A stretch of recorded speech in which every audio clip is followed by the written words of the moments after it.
Hi everyone, my name is Alexandra Mattison, and today we're going to be discussing my experience on my very first 5-day dry fast, which I completed with my friend Christie, who is the owner and founder of the Health Nut, as well as a BioScan and Auricular Acupuncture practitioner, and Krystyna, who is a board certified dry fasting practitioner based in the UK.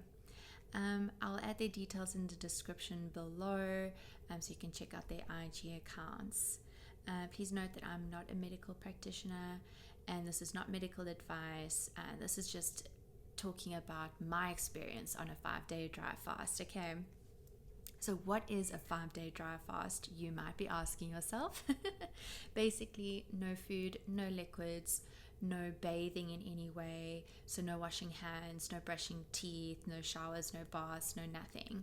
Okay, and it sounds absolutely crazy. At first I was like, hell no, am I doing this? But then after further research, I just really felt called to do it. Like it was something that I really needed to do for myself, and that's why I was like, sign me up. Cool. And then I also read a book on it as part of my research, and I'll leave the name in the description as well, but it's called 20 Questions and Answers About Dry Fasting by Sergei Filonov. Very interesting book. So definitely go check that out if this is something that interests you, or you just want to find out more about it. It is quite intense, but I feel for me the rewards, following this whole thing is, how do I say, rewarding for me. The rewards are rewarding. There we go. Okay, so preparation. This is a big part of it. I would say it's one of the most important phases of this whole thing, but obviously your feeding is actually the most important part. So once you've broken your fast, basically, is your feeding phase. But the preparation phase is obviously where you prepare mentally, physically, have your refeeding plan all put together so that you don't have to think about things once you come out of the dry fast. You don't want to do mental calculations, and then try to figure out what your meal build-up is going to look like, for example. This is also an important phase for me, in which I made sure that my fridge was stocked. So whenever I was going to break the fast, I wouldn't have to rush out to the shops, or have to cook, or everything was frozen and ready. So meal prep was done. I didn't have to worry about that sort of thing. It also just meant that in the event that I needed to break the fast early, I had stuff there. I didn't have to worry about that sort of thing. I felt safe the whole time because I always knew I had food and water in my apartment and in my fridge and available for me. Definitely all about keeping myself safe and feeling safe the whole way through this journey. Another important thing to note is, I know that a lot of people who are doing this are men, and women's bodies, as we know, are extremely different. This sort of, dry fasting is really hectic and can put your body under a lot of stress and strain. So it's important to listen to your body the whole way through, and also take into consideration where you are on your cycle.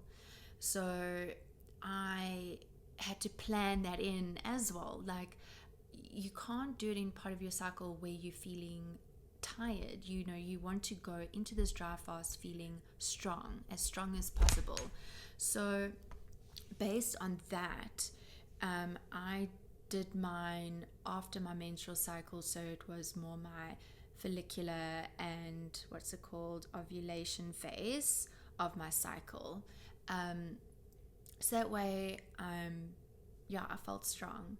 Then also part of this whole preparation and planning was I also planned how I'd start winding down my meal portions in preparation for the dry fast, because you don't want to go in eating a huge meal, because then your first and second day is going to be hell, because by winding down your stomach's already starting to shrink. Yeah. And then also in prep, I did a 24-hour and a 48-hour dry fast. Not one on top of the other. Like I did one, then I skipped it because I did them over the weekends because it was easier. So I did one weekend, then I skipped a weekend, then I did the 48-hour, then I skipped the weekend, and then I did the 5-day, which actually is quite intense. And maybe, I don't know if I would do that again like that.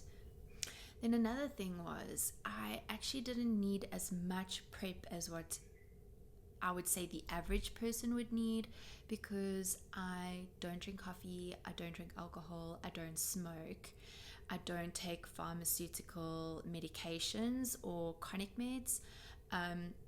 So I didn't need to wean myself off of anything. So I just did it. I prepped for a month basically, because my diet's clean, my health is pretty good, so I didn't need to worry about that sort of stuff. So I understand someone who, for example, relies on coffee as a stimulant may need a couple more months to wean themselves off of coffee slowly. I definitely would not suggest doing something like that cold turkey, like just stopping, on the dry fast, because your body could go into shock. And I mean, if you're on chronic meds, you would more than likely, highly suggesting, working with a doctor or with your doctor on this sort of thing, because medications, especially weaning off of medications, is quite serious. But I leave you to that decision and your doctor. Like I said, I didn't have that problem.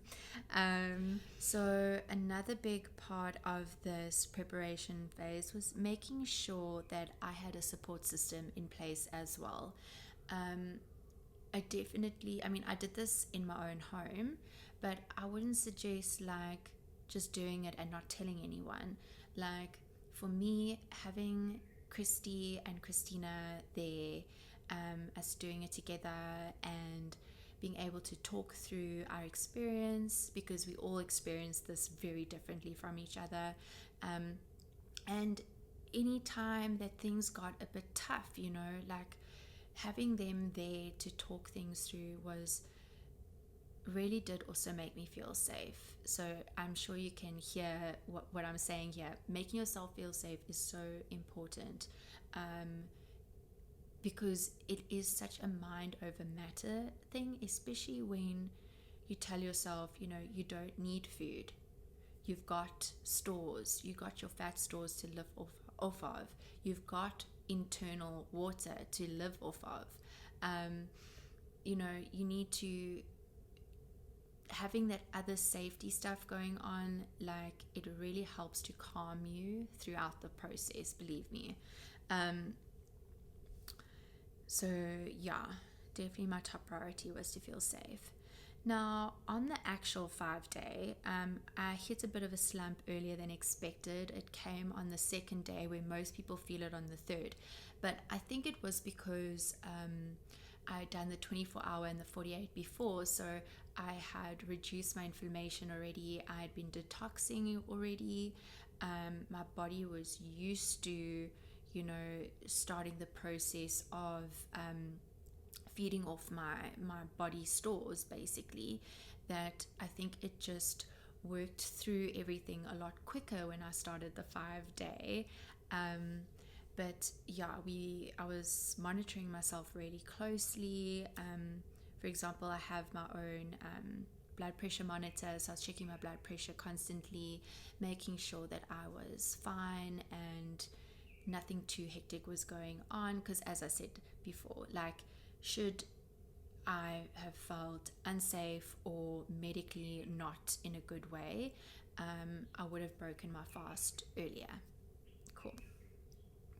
Another thing to note is sleeping is an issue on a 5-day. And I think most people actually bring this up. The longest that I slept was about 4 hours per night. And if I managed to sleep during the day, it was about 2 hours. So unfortunately, you can't escape the dry fast through sleep. It just doesn't work. Though if you can, I'm happy for you, but it didn't happen to me, unfortunately. And then, yeah, breaking the fast. Well, okay, maybe if just in case anyone was wondering what I actually did, I would sit in the sun and just not. It's winter here. Well, it was getting. We in winter now in June. But May, we gradually in South Africa slowing down or going into our winter, so the sun isn't too hot, like it wouldn't dehydrate you. It was just warming and just getting that sunlight on your skin, I feel, is also quite healing. So I did that for myself as much as I could. Like, some days were overcast, but yeah, when the sun was out, I did go sit on my grass and sit in the sun, just to regenerate from the sun's rays. Then breaking the fast, that first glass of water was heavenly, to say the least. And yeah, this is, as mentioned before, the most important part of the whole dry fasting, because now your body's been reset and now you building a new foundation you're building a foundation to now heal, grow, and then live on, so you want to make sure that you're putting in good, healthy building blocks. You don't want to start putting in toxins into your body straight off the bat. You want to treat yourself like a newborn baby. This is what Krystyna kept on telling us. So yeah, some of the things that I did for my recovery are as follows. So if you know me, you know me. I'm all about the all-natural, cruelty-free vibe. So Christie, this is the health nut products that I use. So her anti-aging product. Let's see if I'm doing this right. Oh my gosh, the stuff was flipping amazing. Because when you come out of your dry fast, you are dry. You are flipping dry, and you feel scaly and gross, and your lips are chapped. The vibe is bad. Okay, guys, it is not beautiful. And this got moisture back into my face so quickly, and on my neck and on my chest, because that's where I put that. And honestly, yeah, by day 2, my skin was feeling so much better. Then for my lips, guys, castor oil. Okay, I don't know if you can, but here we go. So this is hexane free castor oil. That's very important. You don't want to introduce nasties into your body, like I said. That worked amazing on my lips. I also use my castor oil. That's why I have a big bottle. I mix it with the olive oil, extra virgin olive oil, and I use that as my cleanser, and then also on my skin, on my body. So that also helped getting rid of the scaliness and getting moisture back into my skin. So important. Like, yeah, that first shower changed my life. And then, so I put that on, showered. I know this is a bit TMI, but when I got out the shower, I then used Christie's, I don't know if that focuses, yeah, her body butter. My body drank this up. This was just do it. You'll thank me.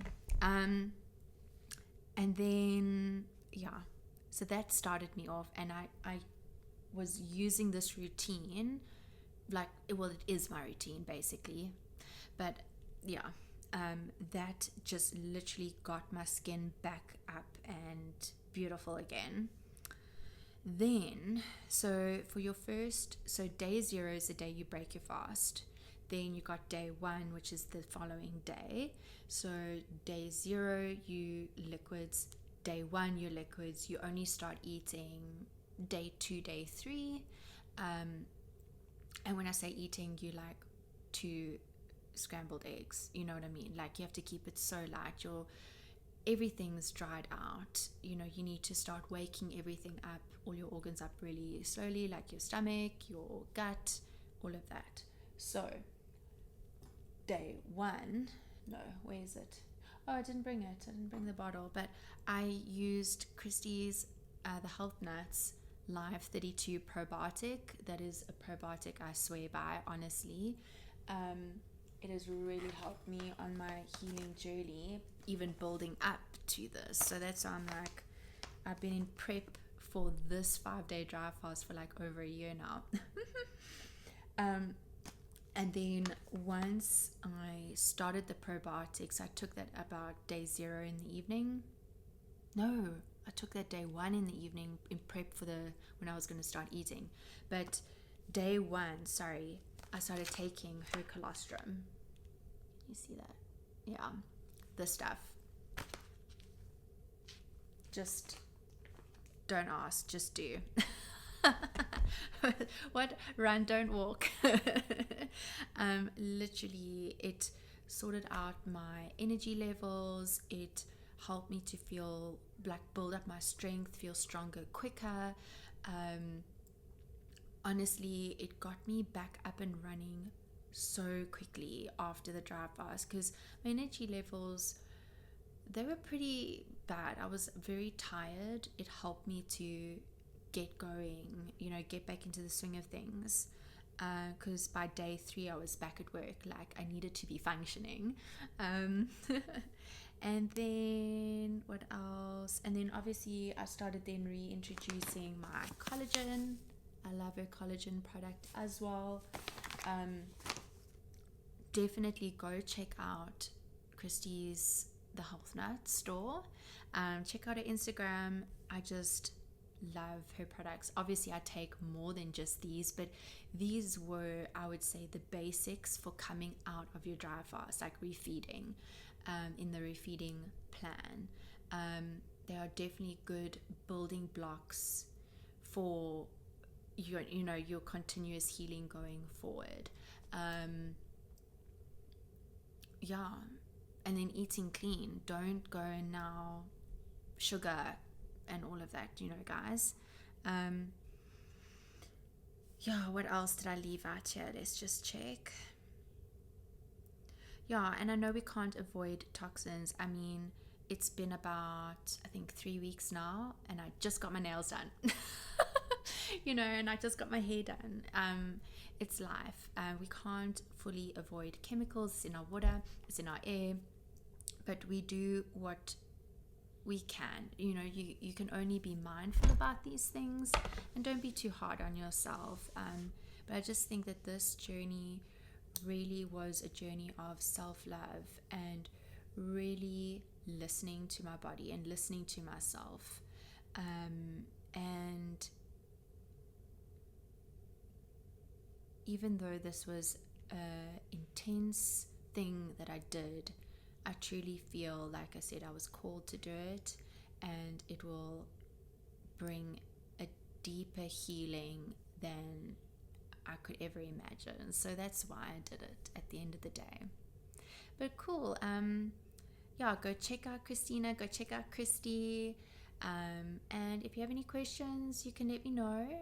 But I will definitely be putting their information in the description, as well as the book that I read and the products that I used during my refeeding. And they're not sponsored or anything, but these are the products that I use. And I messaged Christie and I was like, this saved me, this got me through. to maybe feel human again. But cool, thanks guys for listening, and yeah, let me know if you guys are going to be doing dry fasting. You don't have to do a 5-day, by the way, like a 24-hour, 48-hour is cool. I mean, a lot of people have been doing research on that as well. And yeah, if you have any questions, also let Krystyna know, because she, like I said, she's a dry fasting certified practitioner. So yeah, and she's doing a lot of research on this as well. So if you've got any questions, let her know. And if you're in the UK, she's doing retreats for the dry fasting, so you can do it in person with someone and not, do it alone. So yeah, guys, thanks for listening. Okay, bye.